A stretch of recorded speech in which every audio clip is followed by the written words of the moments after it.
बिस्मिल्लाहिर्रहमानिर्रहीम अस्सलामुअलैकुम। मैं हूं मोहम्मद इशफाक अंसारी और आप देख रहे हैं मेरा सोशल मीडिया चैनल।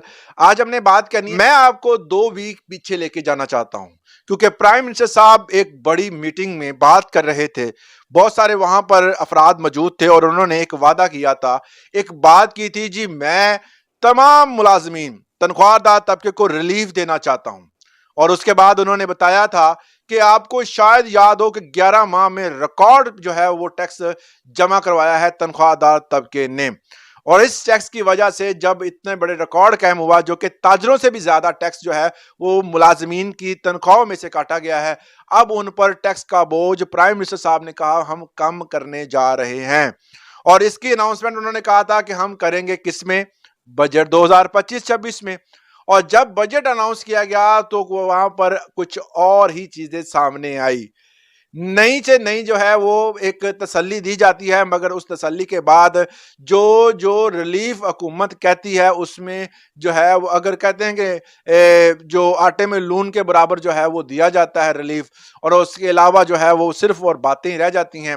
और अगर कोई सहाफ़ी या किसी किस्म का कोई भी ओहदेदारान से कुछ सवाल करता है तो वो आगे से नाराजगी जाहिर करते हैं। कल ही जो है वज़ीर खजाना साहब से कहा गया कि आपने पहले तफसील बयान नहीं की, ब्रीफिंग नहीं दी, आपने बजट की तरफ फौरी चले गए। आपको चाहिए था कि मीडिया ब्रीफिंग देते, उसके बाद उसको क्लियर करते, देन आप जो है वहां पर जाते।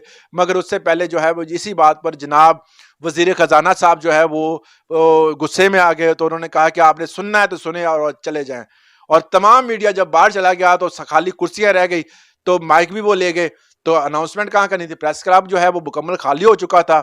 उसी दौरान जो है वो एक और वजीर साहब आए, जिनका नाम वजीर इत्तला साहब आए, और उन्होंने आकर दोबारा फिर जो है वो हमारे वजीर खजाना को लेकर बाहर गए, उनसे उनके साथ मामला सेटल हुए और दोबारा फिर वो अंदर आए और उन्होंने ब्रीफिंग दी। तो इस तरह के मामलात हैं कि किसी भी जो बंदे से, जो कि हुकूमती नुमाइंदा है, कुछ सवाल कर लें, कुछ सख्त सवाल कर लें तो वो आगे से गुस्सा कर जाते हैं, कुछ जवाब नहीं देते या हंस पड़ते हैं। तो इस तरह के मामलात जब होंगे तो फिर थोड़ी सी जो है वो मामलात जो है वो गैर संजीदा से हो जाते हैं। मगर हम यहाँ पर बात करने वाले हैं कि टैक्स में रिलीफ क्या मिला है।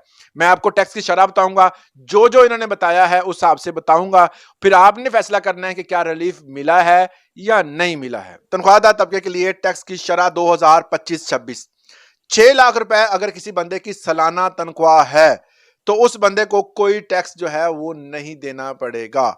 ये सालाना की बात हो रही है, महीनों की बात नहीं हो। सालाना अगर बंदे की जो तनख्वाह 12 महीनों की इकट्ठी की जाए तो अगर वो 6 लाख है तो उस पर टैक्स नहीं है। अगर 6 लाख से 12 लाख के दरमियान उसकी जो है वो तनख्वाह किसी भी 7, 8, 9, 10, 11, 12 तक किसी भी हिस्से में आती है तो उस बंदे को 1% टैक्स देना पड़ेगा।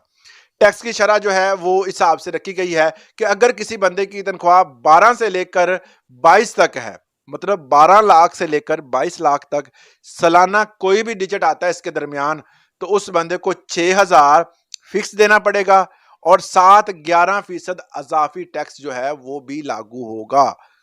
ये जो है वो शरह मुकर्रर की गई है।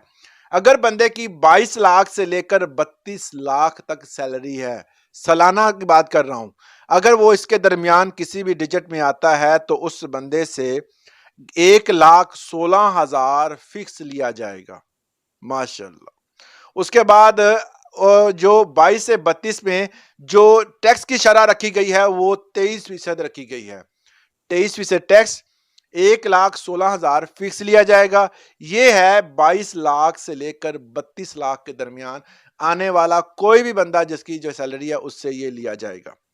32 लाख से लेकर 41 लाख तक किसी बंदे की अगर सालाना सैलरी है तो ये तो जी बड़े बड़े जर्नैलों की, बड़े बड़े जो ऐसे कह सकते हैं ब्यूरोक्रेट्स की जो है वो तनख्वाहें होती हैं। आम बंदे की तो इतनी तनख्वाह नहीं होती। अगर देखा जाए तो 32 से 41 लाख तक 3,40,000 फिक्स टैक्स दे रहा जाएगा। देखिए जी, टैक्स किसी पे भी लगे, टैक्स के हमेशा जो है वो इनको कम से कम रिलीफ लाजमी मिलना चाहिए। 32 से 41 लाख तक जिसमें 3,40,000 फिक्स है, 30,000 तो सॉरी 30% अजाफी टैक्स जो है वो इस पे लगाया जाएगा। और उसके बाद बात करते हैं 41 लाख से ऊपर, सो ऑन कितनी भी हो जाए, अगर किसी बंदे की इतनी तनख्वाह है तो वो बड़ा खुशकिस्मत है क्योंकि इस पर 35% अजाफी टैक्स होगा, जिसमें जो उन्होंने बताया कि 6,16,000 फिक्स होगा और इसके साथ 35% इस पर टैक्स लगाया जाएगा। सैलरी भी माशाल्लाह अच्छी खासी है और टैक्स की शरह भी आपके सामने है। इस वाले से आप बताएंगे कि क्या रिलीफ दिया गया है या नहीं दिया गया। कमेंट सेक्शन में अपनी राय का इजहार जरूर किया करें। आज के लिए इतना ही, इजाजत दें। अल्लाह हाफिज। एक और बात, अगर किसी जगह पर मैं कोई गलती कर दूं तो आप नीचे बड़े ही रिस्पेक्टफुल तरीके के साथ हमें गाइड कर सकते हैं। हम आपका मशकूर होंगे। आज के लिए इतना ही, इजाजत दें। अल्लाह हाफिज।